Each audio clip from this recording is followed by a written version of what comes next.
রহমতুল্লাহি ওয়া বারাকাতুহু। আমি আপনাদের সামনে আবার হাজির হয়েছি আরেকটা ক্লাস নেওয়ার জন্য। খেয়াল করেন, এখানে আমরা আজকে 9 নম্বর পর্বটা পড়বো, তার নাম হচ্ছে করডাটা। এখন এই করডাটা পর্ব যখন আমরা পড়তে যাব, তখন আমরা দেখবো যে এই করডাটা পর্বের মধ্যে কিন্তু মানুষেরও নাম আছে। তখন আমরা দেখবো যে মানুষের বৈশিষ্ট্যগুলো যেগুলো আছে না, এগুলোই কিন্তু কি করডাটার অন্তর্ভুক্ত। যেমন কি একজন মানুষ ছোট থেকে বড় হয় কি মাতৃ দুগ্ধ পান করে বড় হয়, ঠিক তেমনি এইগুলো বৈশিষ্ট্য কিন্তু এই করডাটা পর্বে আমরা দেখব। হ্যাঁ, এখন এই করডাটা পর্বের যে বৈশিষ্ট্য, তোমরা একটা শর্টকাট টেকনিক বানাবা এবং মনে রাখবা। এখন আমি এই করডাটা পর্ব আছে না, এই পর্বটাকে 3টি উপপর্বে ভাগ করা হয়। এই বিষয়গুলো আমরা খেয়াল করবো। দেখো, তোমরা বৈশিষ্ট্যগুলো সুন্দর করে পড়ে নেবা। দেখো এখানে এই করডাটা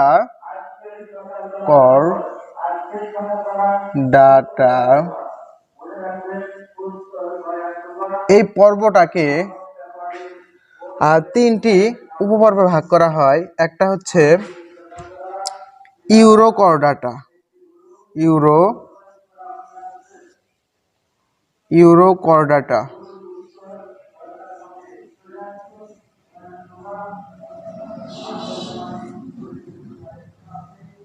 ইউরোকর্ডাটা। হ্যাঁ, আর একটা হচ্ছে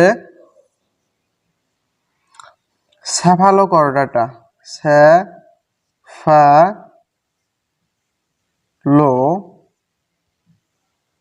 সেফালোকর্ডাটা। আবার আরেকটা উপপর্ব হচ্ছে, তার নাম হচ্ছে ভার্টেব্রাটা,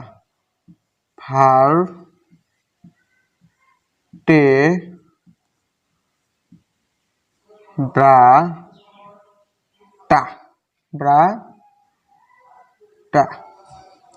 দেখো বন্ধুরা, এখানে এই করডাটা পর্ব, এটা কিন্তু 9 নম্বর পর্ব। আমি বলছি তোমাদের এই বৈশিষ্ট্যগুলো সুন্দরভাবে তোমরা শর্টকাট টেকনিক বানিয়ে এটা সুন্দর করে পড়ে নিবা। হ্যাঁ, যেহেতু আমরা মানুষের বৈশিষ্ট্য ওটা তো আমরা জানতেই পারবো।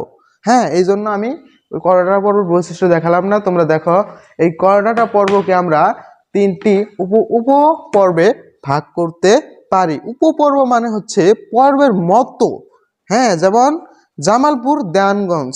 হ্যাঁ, জামালপুরকে বলা হয় জেলা, দেওয়ানগঞ্জকে বলা হয় উপজেলা। তার মানে কি জেলার মতো। দেওয়ানগঞ্জ কি মানে কি, দেওয়ানগঞ্জ হচ্ছে জেলার মতো কিন্তু জেলা নয়। তেমনি এই ইউরোকর্ডাটা, সেফালোকর্ডাটা, ভার্টেব্রাটা, এগুলো হচ্ছে উপপর্ব, মানে উপপর্ব। এগুলো পর্বের মতো কিন্তু পর্ব নয়।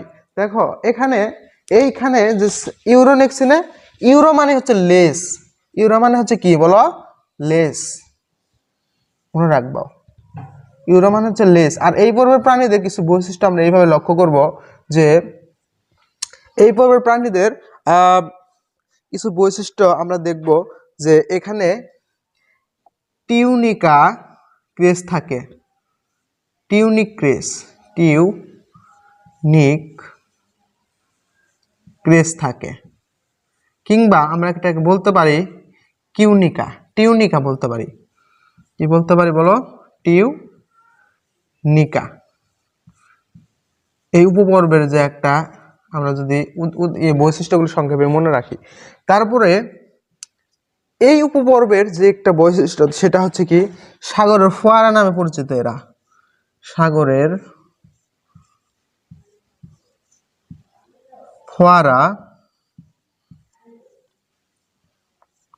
ফোয়ারা নামে পরিচিত, যেটাকে আমরা ইংরেজিতে বলি সাইফন। ইংরেজিতে কি বলি বলো, সাইফন।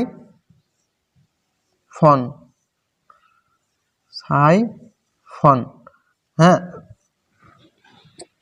দেখো বন্ধুরা, এখানে আমি ইউরোকর্ডাটা উপপর্বের যদি একটা বৈশিষ্ট্য আমরা লক্ষ্য করি, আর ইউরো মানে হচ্ছে লেস। এখন এই ইউরোকর্ডাটা বৈশিষ্ট্যের মধ্যে 1 নম্বর হচ্ছে কি, এদের এই উপপর্বের প্রাণীদের কি রয়েছে, টিউনিক ক্রেস বা টিউনিকা। আবার এদের কি সাগরের ফোয়ারা বা সাইফন বলে ডাকে। হ্যাঁ, এরপরে এই শেপ মানে হচ্ছে মাথা। এই শেপ মানে কি মাথা, মনে রাখবা। শেপ মানে হচ্ছে মাথা। এখন এই উপপর্বের কিছু বৈশিষ্ট্য তোমার জানতে হবে। দেখো, এই উপপর্বের বৈশিষ্ট্য তোমার জানতে হবে কি, এদের বলা হয় ওরাল সিঁড়ি। ওরাল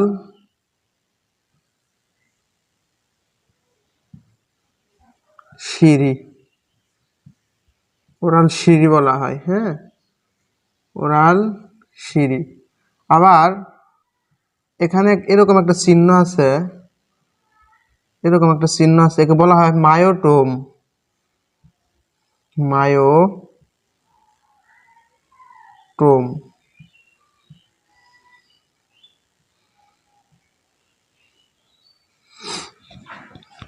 দেখেন বন্ধুরা, আর ভার্টেব্রাটা তো এখানে সব শ্রেণী বিভাগ আছে, একটু পরে দেখাবো। দেখো, এখানে এই করডাটা পর্বকে 3টি উপপর্বে ভাগ করা হয়েছে। একটা হচ্ছে ইউরো করডাটা, আরটা হচ্ছে সেফালো করডাটা, আর ভার্টেব্রাটা।